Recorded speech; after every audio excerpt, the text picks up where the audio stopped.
সুপ্রিয় শিক্ষার্থীবৃন্দ, আমরা রতনশীল কলেজের গার্লস স্কুল কর্তৃক আয়োজিত অনলাইন ক্লাসে আমাদের স্বাগত। আমি জয়া ঘোষ, তোমাদের বায়োলজি ম্যাম। আজ আমি নবম দশম শ্রেণীর জীববিজ্ঞানের জীবকোষ ও টিস্যু দ্বিতীয় অধ্যায় নিয়ে আলোচনা করব। আশা করি তোমরা সবাই ভালো আছো, আমিও ভালো আছি। তো প্রথমেই বলি ক্লাসের শুরুতেই যে এই করোনাকালীন সময়ে এই ক্রান্তি লগ্নে আমাদের সবাইকে একটু সচেতন থাকতে হবে, ভালো থাকতে হবে, সুস্থ থাকতে হবে। সুস্থ থাকার জন্য আমাদের পরিষ্কার পরিচ্ছন্ন থাকতে হবে। আমি জানি যে তোমরা সবাই পরিষ্কার পরিচ্ছন্ন থাকো, সবাই ভালো থাকো, এবং পরিবারের লোকজনের সাথে ভালো ব্যবহার করো, পরিবেশ সংরক্ষিত রাখো। তো আজ আমরা আমাদের ক্লাসে ফিরে আসি। আজকে আমরা করব ইলেকট্রন অনুবীক্ষণ যন্ত্রে দেখা যায় এমন কিছু উপসংহারের সাথে আজ আমরা পরিচিত হব।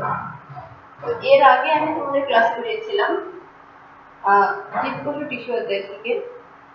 তোমরা এর আগে জেনেছো কোষ কি, কোষ কয় প্রকার, কোন কোষের কি কাজ।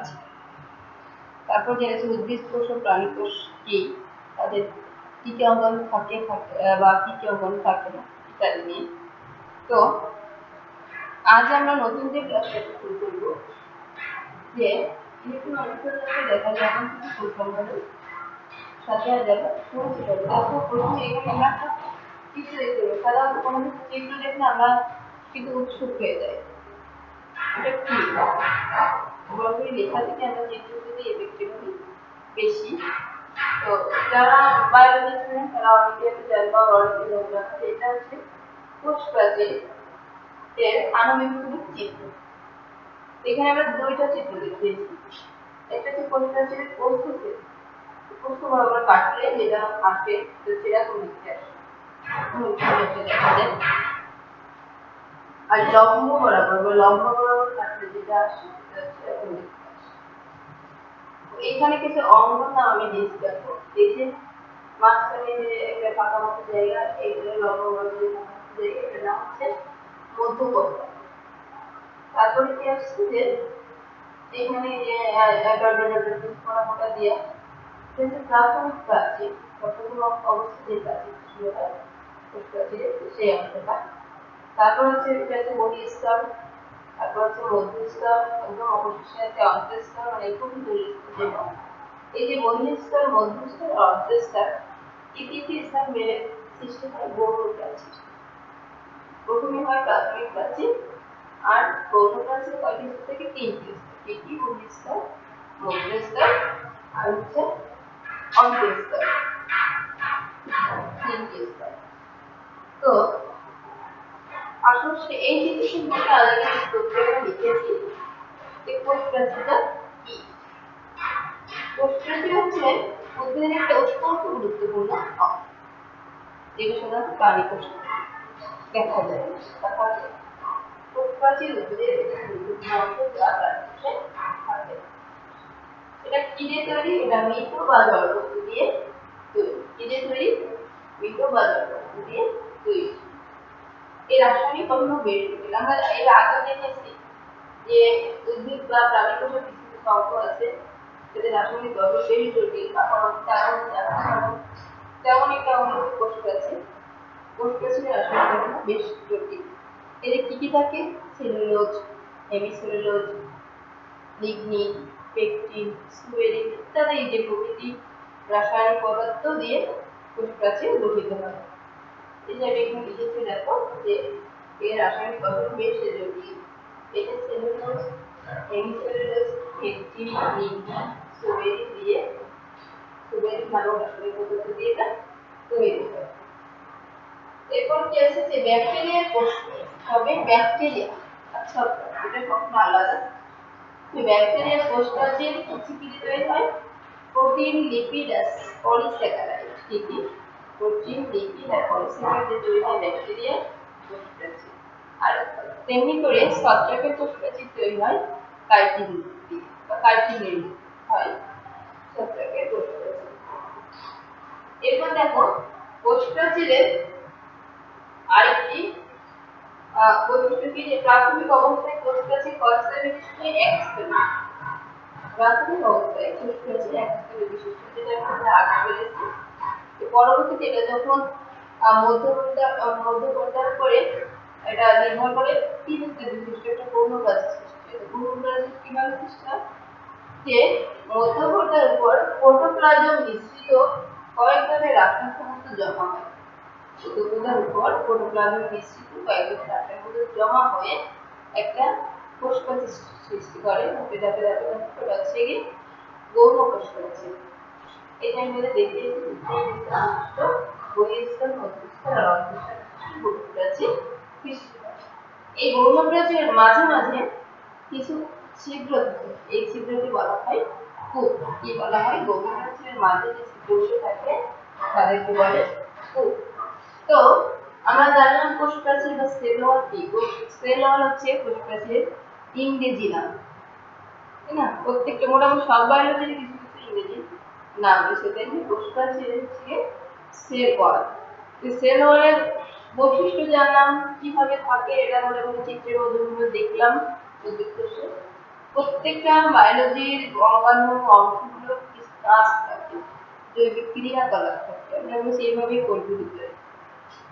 দেহের গঠন আর কাজের একককে বলা হচ্ছে কোষ। তাহলে গঠনটা ঠিক হলো, এবার কাজটা কি? কাজ হচ্ছে কোষ প্রাচীরের কাজ কি, যে কোষ প্রাচীরের কাজ হচ্ছে কোষ প্রাচীর কোষের দৃঢ়তা প্রদান করে। কি করে? কোষের দৃঢ়তা প্রদান করে। আর কি করে? কোষের আকার আকৃতি বজায় রাখে। কোষের দৃঢ়তা প্রদান করে, কোষের আকার আকৃতি বজায় রাখে। আরো একটা কাজ, যোগাযোগ রক্ষা করে কোষের সাথে অন্য কোষের সাথে। কিসের মাধ্যমে যোগাযোগ রক্ষা করে?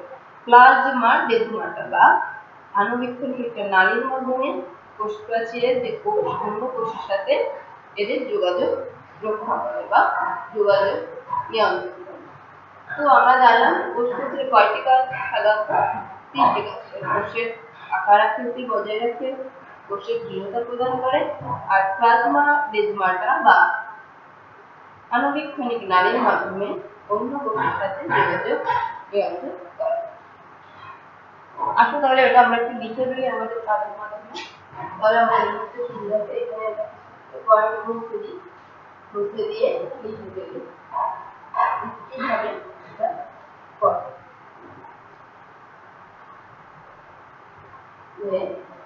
কাজ এবার আসলে কোষ প্রাচীর কাজে আসতেছে।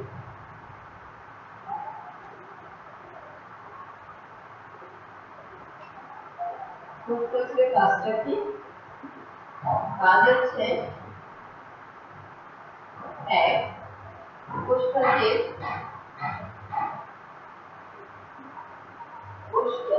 লিখে হচ্ছে কোষ প্রাচীর কোষের দৃঢ়তা, দৃঢ়তা মানে বুঝবো মজবুত বা শক্ত, তারপর কি বলে গঠনটা ঠিক স্পষ্ট মজবুত দৃঢ়তা প্রদান করে।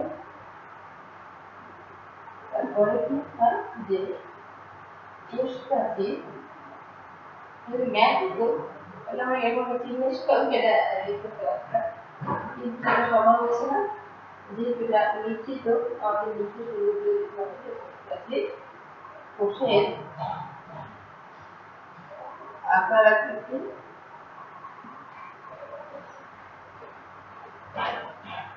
আকৃতি বজায় রাখে। তারপর যেটা করে সেটা হচ্ছে সেই দিক আমাদের প্র্যাকটিস হয়েছে এবং আমাদের আবার রিপিট করবো। তো আমাদের লেখার সুবিধা খুব নিচে কোষ প্রাচীর কোষের দৃঢ়তা প্রদান করে, কোষ প্রাচীর কোষের আকার আকৃতি বজায় আর একটা কাজ করে, এটা অন্য কোষের সাথে সংযোগ রক্ষা করে, যোগাযোগ রক্ষা করে। কিসের মধ্যে? প্লাজমার ডেজমাটা নামক একটা অঙ্গের মাধ্যমে। এটা হচ্ছে একটা আণবিক নাল।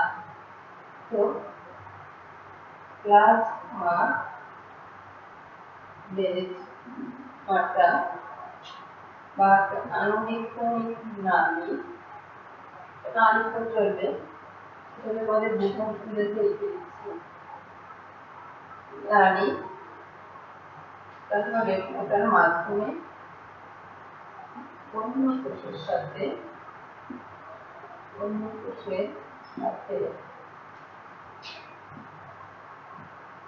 যোগাযোগ নিয়ন্ত্রণ করে,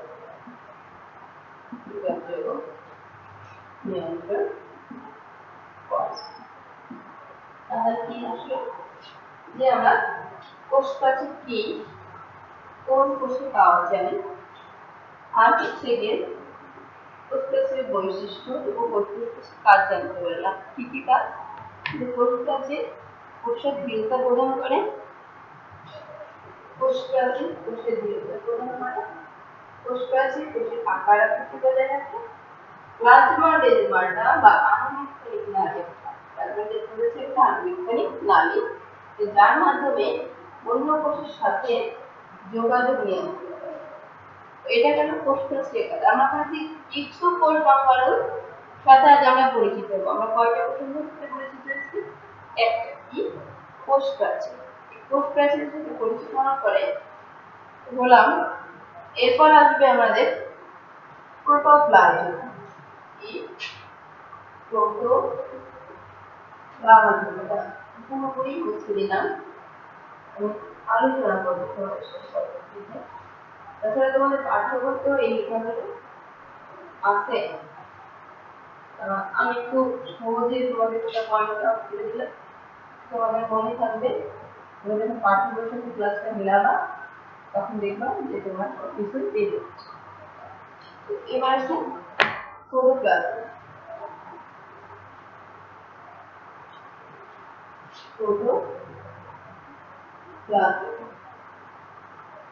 প্রোটোপ্লাজমটা কি?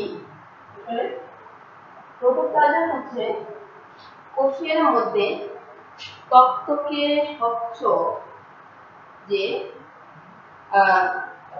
জেলির ন্যায় অংশ থাকে। এটা কিন্তু পুরোপুরি স্বচ্ছ হয় না, অর্ধ স্বচ্ছ বা আধা বা অর্ধেক স্বচ্ছ, স্বচ্ছ জেলির ন্যায় অংশ থাকে, সেটাই হচ্ছে প্রোটোপ্লাজম।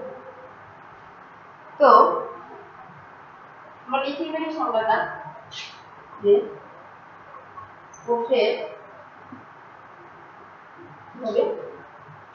কোষের মধ্যে যে বা কোষের ভিতরে যে অর্ধস্বচ্ছ, কোষের মধ্যে বা ভিতরে যে অর্ধস্বচ্ছ জেলির ন্যায়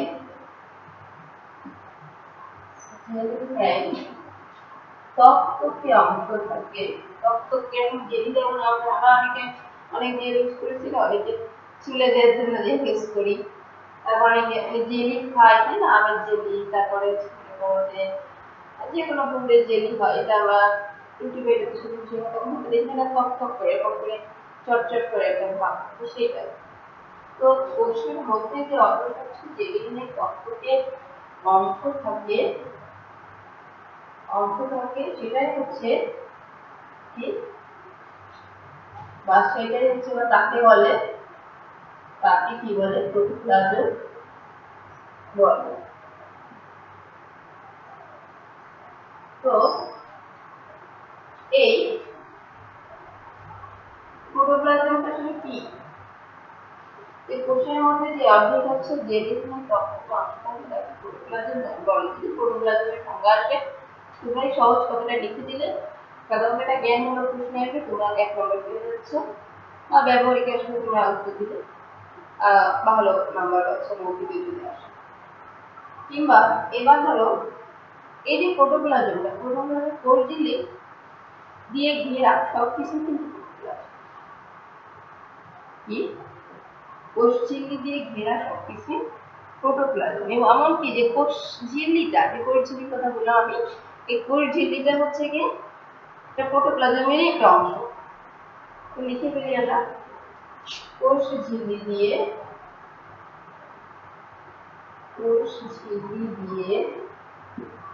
এরা সবকিছুই এই কথাগুলো কিন্তু তোমরা বইয়েও পাবা, তোমাদের পাঠ্য বই যে এনসিটিভি কর্তৃক যে বইটা, ওই বইতে তোমরা এই সব কথাগুলো পাবা। তো আমি রিপিট করতেছি জন্য যে তোমাদের আমাদের 3-4 পরিচ্ছন্ন পড়েছো যে বলা, লেখা আর শোনা। তো আমার মনে হয় কি যে আমরা কিন্তু যদি বলে শিখি আমরা একটু বেশি, এই জন্য আমি তোমাদের কথাগুলো সুন্দর করে রিপিট করে দিচ্ছি, তোমাদের মেমোরিতে কথাগুলো থাকবে। যখন তুমি পাঠ্যবইয়ের সাথে মিলাবা বা পাঠ্যবই সামনে পড়তে বলবা, তখন দেখবা যে এই কথাগুলো হ্যাঁ এটা তো আমি ম্যাম বলেছিল এটা তো আমরা পড়েছি, এরকম করে তোমরা পেরে যাবে। তো আমার পয়েন্ট চলে আসে যে কোষঝিল্লির ঘেরা সবকিছু হচ্ছে কি প্রোটোপ্লাজম। এমনকি এই যে কোষঝিল্লির কথা বললাম, এই কোষঝিল্লিটা হচ্ছে প্রোটোপ্লাজমেরই অংশ। কোষঝিল্লিও প্রোটোপ্লাজমের অংশ। কোষঝিল্লিটা কি শুধু প্রোটোপ্লাজমের অংশ না, আরো কিছু অংশ রয়েছে। বিভিন্ন সাইটোপ্লাজমের যে অঙ্গাণুগুলো আর নিউক্লিয়াস। সাইটোপ্লাজমের অঙ্গাণুগুলো কি, যেমন মাইটোকন্ড্রিয়া, প্লাস্টিড, গোলজি বডি, এরকম ইত্যাদি অনেক কিছু আছে, তোমরা পরবর্তীতে জানতে পারবা। তো আমরা কি আছে যে কোষপ্রাচীর ছাড়াও এর আরো কিছু অংশ রয়েছে যে কি কি সাইটোপ্লাজমের অঙ্গাণু আর হচ্ছে গিয়ে কি বলে এটাকে নিউক্লিয়াস। নিউক্লিয়াস কি আমরা আগের ক্লাসে বলেছিলাম, নিউক্লিয়াসের মাতৃকা কেন্দ্রিকা, তাই তো? তো যেমন আমি এটা লিখে দিই সংক্ষেপে, যে সংক্ষেপে না, ঠিক আছে, আমি তোমাদের পুরোটাই লিখে দিই, লিখে লিখেছি। যে প্রোটোপ্লাজমের কোষঝিল্লি ছাড়াও প্রোটোপ্লাজমে আরো কিছু অঙ্গাণু রয়েছে। আমি সরে গেলে তোমরা দেখতে পাবা, একটু কর্নারে সরে গেলে একটু দেখতে অসুবিধা হতে পারে, আমি চেষ্টা করতেছি তোমাদের দেখতে কোনো অসুবিধা না হয়। আরো কিছু অঙ্গাণু রয়েছে, কোষঝিল্লি ছাড়া প্রোটোপ্লাজমে আরো কিছু অঙ্গাণু রয়েছে, যেমন কি বলো সাইটোপ্লাজমীয় সাইটোপ্লাজমীয় অঙ্গাণু। এই সাইটোপ্লাজমীয় অঙ্গাণু সম্পর্কে আমরা পরবর্তীতে দেখো, এবং নিউক্লিয়াস। তো আমরা কোষ প্রাচীর জেনেছি বা সেল ওয়াল কি এটা জেনেছি, এর কাজ জেনেছি, চিত্র দেখেছি কেমন করে থাকে, বৈশিষ্ট্য জেনেছি। এরপরে আছে প্রোটোপ্লাজম। প্রোটোপ্লাজমটা আমি মোটামুটি তোমাদের বললাম, আসলে তোমার ধারণা পেয়েছি। আমি আরো রিপিট করে যে কোষের মধ্যে যে অর্ধস্বচ্ছ জেলির ন্যায় তক্তকে অংশ থাকে তাকে বলে হচ্ছে প্রোটোপ্লাজম। কোষঝিল্লিতে ঘেরা সবকিছু প্রোটোপ্লাজম, এমনকি কোষঝিল্লি নিজেও প্রোটোপ্লাজমেরই অংশ। কোষঝিল্লি ছাড়া প্রোটোপ্লাজমের আরো কিছু অংশ রয়েছে, এগুলো হচ্ছে সাইটোপ্লাজমের অঙ্গাণু আর হচ্ছে নিউক্লিয়াস। তো আমরা কোষ প্রাচীর জেনেছি, প্রোটোপ্লাজম জেনেছি, আরো একটা অঙ্গাণু আছে আমরা জানব, সেটা কি, সেটা হচ্ছে দেখো এখানে বলি বুঝবার আগে, এখানে কোষ ঝিল্লিতে নতুন শব্দ এসেছে, তাই না? কোষ ঝিল্লি আছে, কোষ ঝিল্লিতে ঘেরা, যে কোষ ঝিল্লিটা শুনি সেই কোষ ঝিল্লিতে এখন আমরা যাব। তো কোষ ঝিল্লি কি,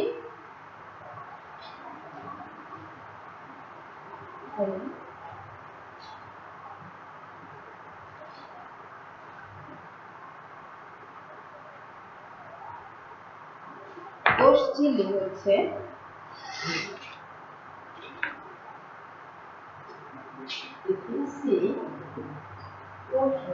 কোষঝিল্লিটা কি, কোষঝিল্লিটা লেখা একটু বলি যে প্রোটোপ্লাজমের বাইরে দুই স্তর বিশিষ্ট একটি স্থিতিস্থাপক পর্দা থাকে, প্রোটোপ্লাজমের বাইরে দুই-স্তর বিশিষ্ট স্থিতিস্থাপক পর্দা থাকে। এই পর্দাটাই হচ্ছে কোষ ঝিল্লি।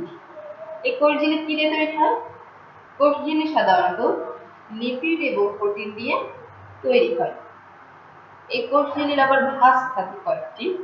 এই ভাঁজকে বলে হচ্ছে মাইক্রোভিলা। প্রত্যেকটি ভাঁজকে কি বলে? যে মাইক্রোভিলা। তো ও আসি আমরা লিখে ফেলি যে প্রোটোপ্লাজমে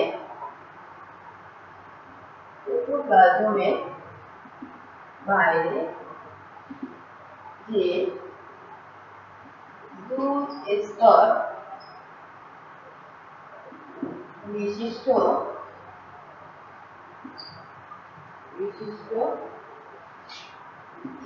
স্থিতিস্থাপক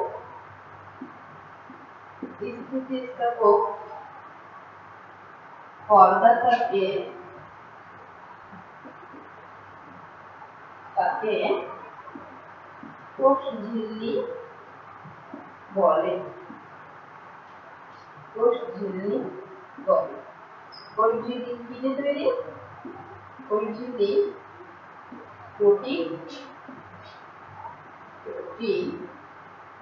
ও লিপিড দিয়ে বা লিপিড নামক রাসায়নিক পদার্থ দ্বারা দিয়ে তৈরি।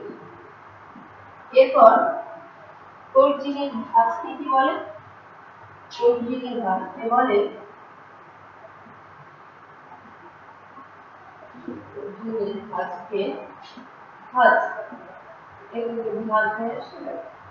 ভাঁজকে বলে মাইক্রোভিলা। কোষ ঝিল্লির ভাঁজকে প্রোটোপ্লাজমের বাইরে যে দুই স্তর বিশিষ্ট স্থিতিস্থাপক পর্দা থাকে তাকে বলে কোষ ঝিল্লি। কোষ ঝিল্লি লিপিড আর প্রোটিন দিয়ে গঠিত। কোষ ঝিল্লির ভাঁজকে মাইক্রোভিলা বলে। এই মাইক্রোভিলা ভাঁজটা আমি তোমাদের চিত্রসজ্জার মধ্যে দেখাবো। তো এর কি কোনো কাজ আছে কোষ ঝিল্লির? কোষ ঝিল্লির কি পর্দা দ্বারা তৈরি? বৈষম্যভেদ পর্দা। বৈষম্যভেদ পর্দাটা কি? বৈষম্যভেদ পর্দা হচ্ছে যে অর্ধভেদ পর্দা ছিল আগে। অর্ধভেদ পর্দা হচ্ছে অর্ধেক ভেদ করে চলে যায়।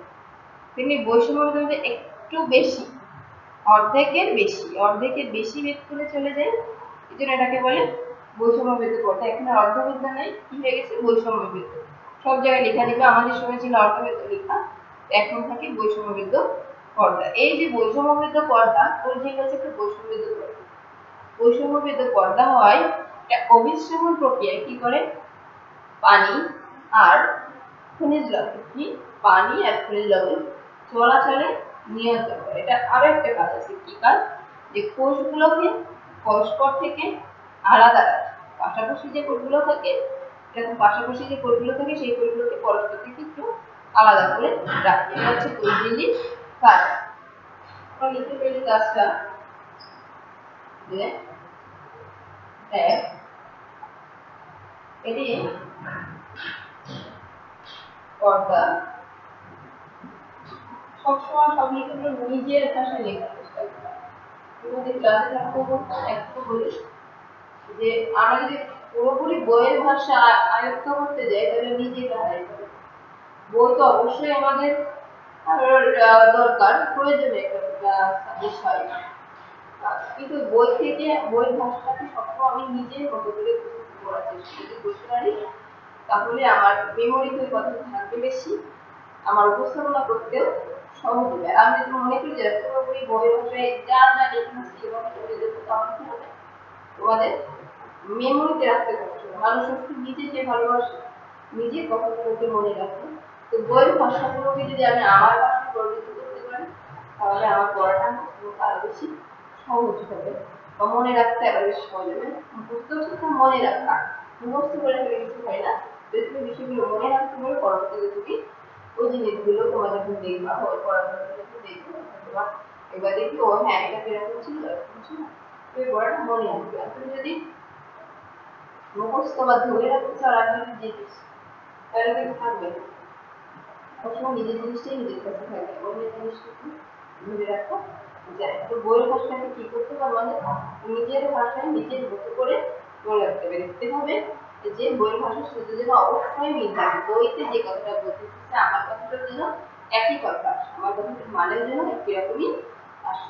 তো যাই হোক, কি বলছে যে এটির পর্দা বৈষম্যবৃদ্ধ হওয়ায় বা হওয়ার কারণে, যাই বলো হওয়ায় কি প্রক্রিয়ায় বলেছে, অভিশ্রবণ প্রক্রিয়ায় মাধ্যমে, অভিশ্রবণ প্রক্রিয়ায় বা অভিশ্রবণ প্রক্রিয়ার মাধ্যমে পানি ও খনিজ লবণ চলাচল নিয়ন্ত্রণ। পানি ও খনিজ লবণ যদি উদ্ভিদের ভিতরে না চলে তাহলে উদ্ভিদ বাঁচবে বা মানুষ শরীরে যদি পানি না দেয়, খনিজ লবণ আছে এগুলো না দেয়, মানুষ শরীরে টিকবে না, প্রাণী নিয়ন্ত্রণ করে। তো এই যে চলাচলে মানে পানি খনিজ লবণটাকে নিয়ন্ত্রণ করে, সেটাই হচ্ছে উদ্ভিদের ওষুধ ঝিল্লি।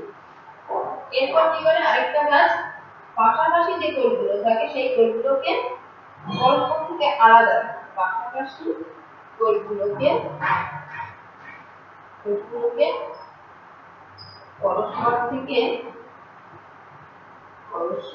থেকে আলাদা করা হয়। এটা হচ্ছে কোষ ঝিল্লির কাজ।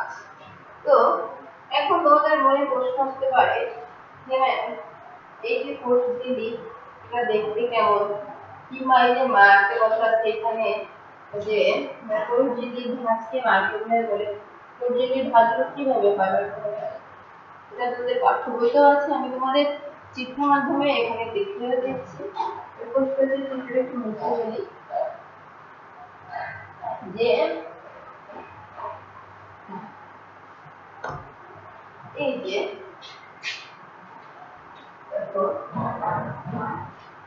এইখানে একটু আন্তঃকোষীয়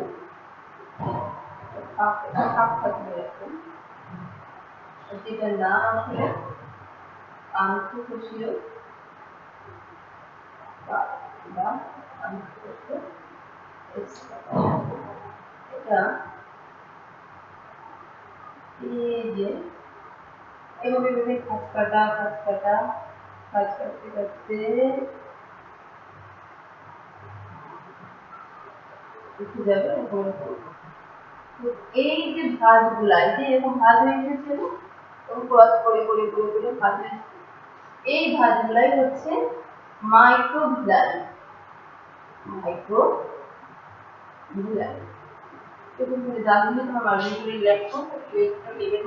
চিত্র অবশ্যই চিত্রের কয়টা উত্তর হবে যে এটা এই অঙ্গটার নাম কি, এই অঙ্গটার নাম কি হবে, কয়টা উত্তর হবে।